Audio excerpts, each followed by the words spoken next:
Hello అండి, welcome to Jayashree's kitchen and tips. ఇవాళ అయితే చాలా కమ్మగా ఉండేటటువంటి కొబ్బరి పులావ్ ఎలా ప్రిపేర్ చేసుకోవాలో తెలుసుకుందాం. ఇదైతే చాలా సింపుల్గా ఈజీగా చేసేసుకోవచ్చు. మసాలా కర్రీస్కి కానివ్వండి, ఎన్వి ఐటమ్స్కి కానీ చాలా బాగుంటుంది ఈ రైస్ అన్నది. సో ఇంత టేస్టీగా ఉండేటటువంటి ఈ కొబ్బరి పులావ్ని ఎలా ప్రిపేర్ చేసుకోవాలో లెట్స్ గెట్ స్టార్ట్. ముందుగా కుక్కర్ పెట్టేసుకొని స్టవ్ ఆన్ చేసేసుకొని ఓ టేబుల్ స్పూన్ నెయ్యిని వేసేసుకుందాము. అలానే ఓ 2 టేబుల్ స్పూన్ వరకు ఆయిల్ని హీట్ చేసుకుందాము.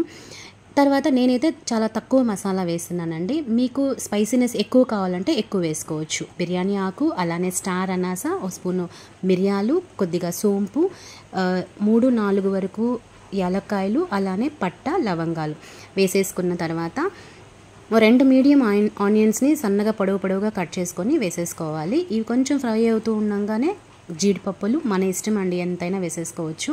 సన్నగా కట్ చేసుకున్న అల్లం ముక్కలు, అలానే పచ్చిమిర్చి. స్పైసీనెస్ అంతా మసాలా ఐటమ్స్ పచ్చిమిర్చితోనే వచ్చేస్తుంది. అలానే కొద్దిగా కరివేపాకు వేసేసుకొని బాగా ఫ్రై చేసేసుకోవాలి. ఇప్పుడైతే నేనైతే బాస్మతి రైస్తో చేస్తున్నాను. ఇదైతే ఒక 1/2 అవర్ వరకు నానబెట్టినటువంటి బాస్మతి రైస్. బాస్మతి రైస్ని వేసిన తర్వాత టేస్ట్కి సరిపడా సాల్ట్ని కూడా యాడ్ చేసేసుకోవాలి.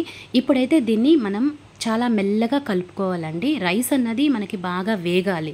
అప్పుడైతేనే మనకి బియ్యం అంటుకోకుండా, కుక్కర్కి మాడకుండా చాలా బాగా వస్తుంది.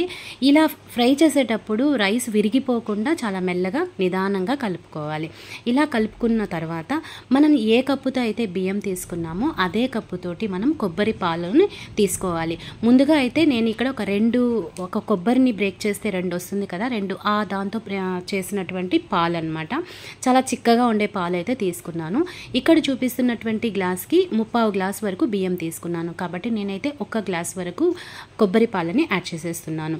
సో ఈ పాలు యాడ్ చేసిన తర్వాత చాలా నిదానంగా కలుపుకోవాలి. అంతే, ఇక ఎటువంటి గరం మసాలాలు ఏమీ యాడ్ చేయలేదండి. కొత్తిమీరని వేసేసుకోవాలి. అలానే పుదీనా ఉంటే కూడా వేసుకోవచ్చు. ఇప్పుడు కలిపిన తర్వాత లిడ్ పెట్టేసి ఒక 2 విజిల్ వచ్చిన తర్వాత స్టవ్ ఆఫ్ చేసేయాలి.